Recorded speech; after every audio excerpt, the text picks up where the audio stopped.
Hi friends, welcome to Vijay boutique. நாம் இப்போ எதை பற்றி பார்க்க போகிறோன்னு தமிழ்லேயே பார்த்துட்டு வந்திருப்பீங்க. இன்றைக்கி காலையிலேருந்து நான் என்னென்ன பண்ணியிருந்தேன் அப்படின்னு தான் பார்க்க போகிறோம். நான் இந்த காலையில் எழுந்திரிச்சி கோலம் போட்டு கலர் பொடி போட்டிருந்தேன். ஏன்னா இன்றைக்கி நான் கொஞ்சம் வெளில போகிறேன். இன்றைக்கி எங்களுக்கு கல்யாண நாள், அதனால் காலையிலே கலர் போட்டுட்டேன். இப்போ நாங்கள் எங்கே போயிட்டுருக்கோம் அப்படின்னா மருவத்தூருக்கு போயிட்டுருக்கோம். அதாவது சென்னையில் இருக்கிற மருவத்தூர் இருக்குது பார்த்திங்களா, அங்கே தான் போயிட்டுருக்கோம். அங்கே போயிட்டு சாமி பார்த்துட்டு வண்டி 2 வீலர்லேயே போயிருந்தோம். சாமி பார்த்துட்டு நல்லா சாமி சூப்பராக பார்க்க முடிஞ்சது. கூட்டம்லாம் ஒன்றும் அந்தளவுக்கு இல்லை, நல்லா தான் சூப்பராக பார்க்க முடிஞ்சது. பார்த்துட்டு ரிட்டன் திரும்பி நாங்கள் வரும்போது ஒரு 3 மணி இருக்கும். ரிட்டன் வந்துவிட்டோம். சாமி உள்ள கோயிலெலாம் வீடியோ எடுக்க முடியாது, அதனால் வெளியில் மட்டும் எடுத்துருந்தோம்.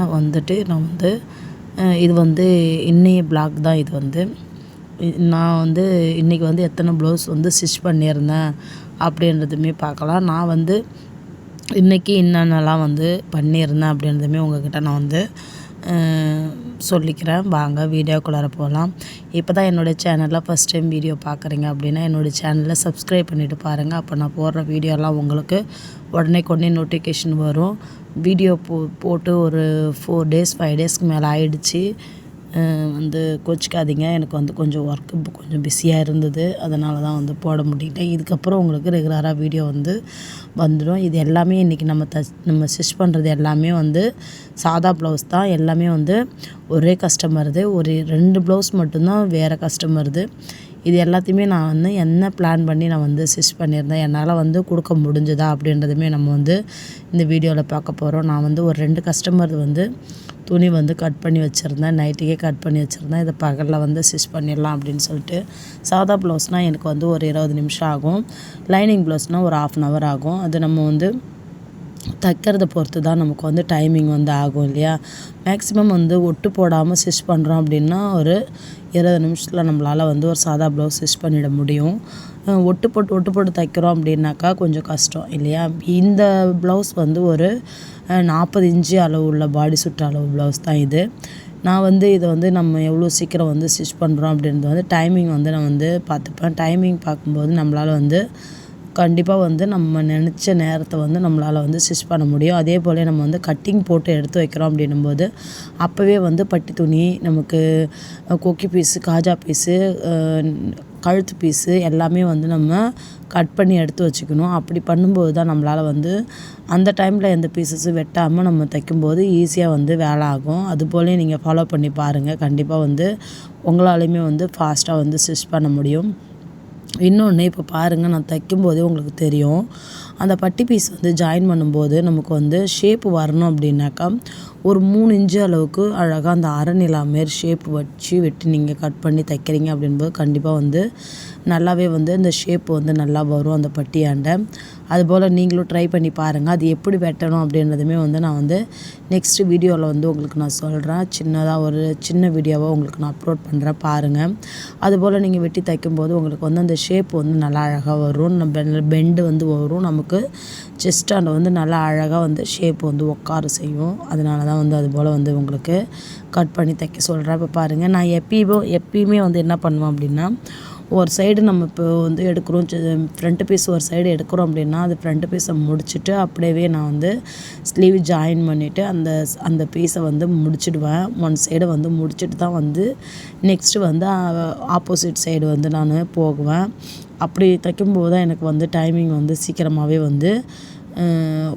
கொஞ்சம் மிச்சமாக இருக்குது. இப்போ 20 நிமிஷம் முடிக்கிறேன் அப்படின்னா நான் இந்த மெத்தடில் தான் நான் பழகியிருக்கிறேன்.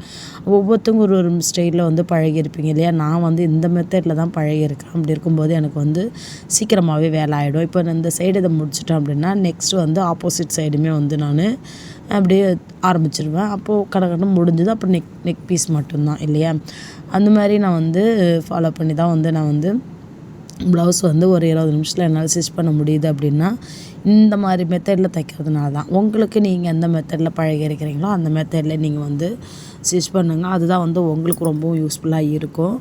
எல்லாமே சாதா ப்ளவுஸ் தான். அதனால் சீக்கிரமாக நம்மளால் ஸ்டிச் பண்ண முடியும். ஆனால் இந்த சாதா ப்ளவுஸ்க்கு போகிற டைமிங்கை ஒரு 10 நிமிஷம் நம்ம கூட போட்டோம் அப்படின்னா ஒரு லைனிங் ப்ளவுஸ் ஸ்டிச் பண்ண முடியும். இதுக்கு வந்து ரூ. 110 வாங்குகிறோம் அப்படின்னா அதுக்கு வந்து ரூ. 220 வாங்குகிறோம். நமக்கு அதுதான் லாபம்.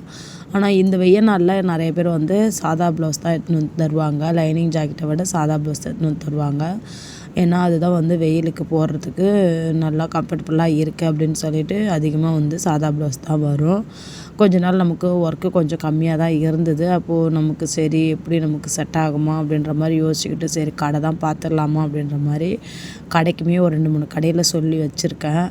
அவங்க வந்து இந்த வாரத்தில் சொல்கிறேன் அப்படின்ற மாதிரி சொல்லியிருக்காங்க. சரி வீட்டில் இருந்து ஸ்டிச் பண்ணுறத விட கடைக்கு போயிடலாம் அப்படின்ற மாதிரி ஃபினான்ஷியலாக கொஞ்சம் வந்து நமக்கு துணி வந்து கொஞ்சம் கம்மியாக தான் வருது. நமக்கு செட் ஆகலை. ஏன்னா நம்மளுடைய வருமானம் வந்து நம்ம குடும்பத்துக்கு எந்த அளவுக்கு யூஸ்ஃபுல்லாக இருக்குன்ட்டு நமக்கு தான் தெரியும் இல்லையா? அப்போது நான் வந்து இதை வந்து எனக்கு செட் ஆகலை. ஒன்றும் அந்த அளவுக்கு வருமானம் வந்து வீட்டிலேருந்து ஸ்டிச் பண்ணும்போது இப்போ முன்ன மாதிரி வந்து கஸ்டமர் வந்து கம்மியாக தான் இருக்காங்க.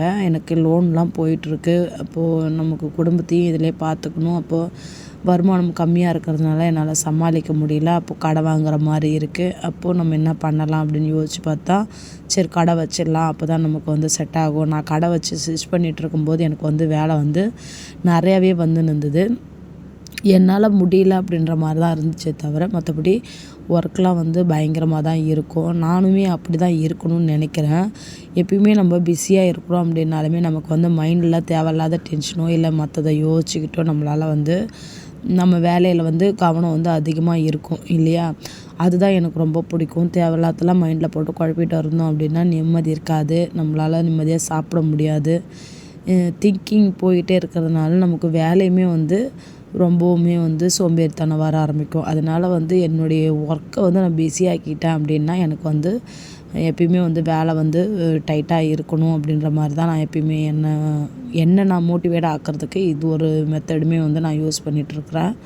நான் மோட்டிவேட் ஆகிறதுக்கு நான் பிஸியாக வச்சுப்பேன். எப்பயுமே பிஸியாக இருக்கிறோம் அப்படின்னா கண்டிப்பாக நம்மளால் வந்து அடுத்தடுத்து நம்மளால் என்ன பண்ண முடியும் அப்படின்றத வந்து நம்ம யோசிக்க முடியும் இல்லையா?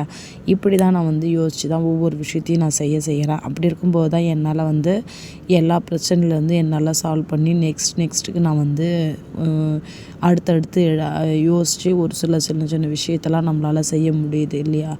இந்த போன மந்த்து இந்த 2 மந்த்லேயுமே வந்து எனக்கு வந்து ஃபினான்ஷியலாக ரொம்ப நான் வந்து அடிபட்டுட்டேன். வந்து வீட்டில் தொடர்ச்சியாக வந்து ஃபங்க்ஷன் வந்துகிட்டே இருக்குது. நகை செய்கிற ஃபங்க்ஷன் எல்லாமே. அப்போது அதையுமே பார்க்க வேண்டியது இருக்குது. அதையும் பார்க்குறேன். இப்போது வீட்டையும் பார்க்குறேன். அப்புறம் நம்ம டைலரிங் வேலையும் பார்க்குறேன். அப்படி இருக்கும்போது கொஞ்சம் கஷ்டமாக தான் இருக்குது. ஆனாலும் சமாளித்து தானே ஆகணும் அப்படின்ட்டு சமாளித்து தான் வரேன். இப்போ நான் கடனே வந்து திட்டுட்டு இப்போது இந்த 2 மந்த்தில் வந்து ஒரு 1,50,000 ரூபாய்க்கிட்ட நான் வந்து இப்போ கடனே வாங்கியிருக்கேன். என்ன பண்ணுற போகிறேன்னு தெரியல. சரி ஏதாவது லோன் முடிஞ்சதுன்னா வாங்கி நம்ம கொடுத்துடலாம் அப்படின்ற மாதிரி தான் நான் வந்து வாங்கியிருக்கேன். இப்போ நம்ம வாங்கியிருக்கோம் அப்படின்னும்போது எந்த நம்பிக்கையில் நான் வாங்கியிருக்கேன். அப்போ நம்மளால் வந்து துணி ஸ்டிச் பண்ணுறோம். அதை நம்பி நம்ம வந்து அந்த லோன் முடிஞ்சுது அப்படின்னா கண்டிப்பாக நம்ம வந்து அதை வாங்கி அந்த கடை வாங்கினதை வந்து கொடுத்துட்டோம் அப்படின்னா அதை நம்ம மாதம் வந்து அந்த லோனை வந்து கட்டிட்டு வந்துடலாம். அது நமக்கு வட்டி அசலும் சேர்ந்து வந்து அடைஞ்சிடும். நம்ம இப்போ வட்டிக்கு வாங்கினது வந்து வட்டி தான் கொடுக்க முடியும். அசலை நம்மளால் கொடுக்க முடியாது இல்லையா? அதனால வந்து ஒரு 2 மாதம் ஆகும். அந்த 2 மாதத்துக்குள்ளார நான் வந்து அதுக்கு வட்டி காசு வந்து கொடுத்துட்டு வரணும். அந்த 1,50,000 ரூபாய்க்கு வட்டி காசு கொடுத்துட்டு வரணும். அப்படி தான் வந்து பார்த்துக்கிட்டு இருக்கணும் இல்லையா? நம்ம நடுத்தர குடும்பத்தில் இருக்கிற நமக்கு வந்து ஃபினான்ஷியல் ப்ராப்ளம்ன்றது ரொம்பவும் நமக்கு வரதான் செய்யும். அதெல்லாம் நம்ம தாண்டி தான் வந்து நம்ம ஒவ்வொரு நாளும் வந்து கடந்து வந்துட்டு இருக்கிறோம் இல்லையா?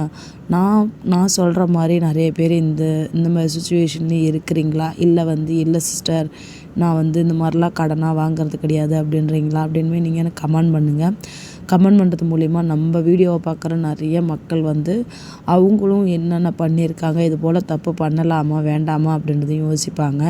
என்னால் முடிகிற வரைக்கும் தான் நான் கடை வாங்குகிறேன். என்னால் முடியாத பட்சத்தில் நான் வந்து வாங்க மாட்டேன். என்னால் கட்ட முடியும், என்னால் சமாளிக்க முடியும் அப்படின்னா தான் நான் வந்து வாங்குவேன். இல்லைன்னா நம்ம வந்து ரொம்ப அகலக்கால் வச்சுட்டோம் அப்படின்னா நம்மளால் சமாளிக்க முடியாது இல்லையா?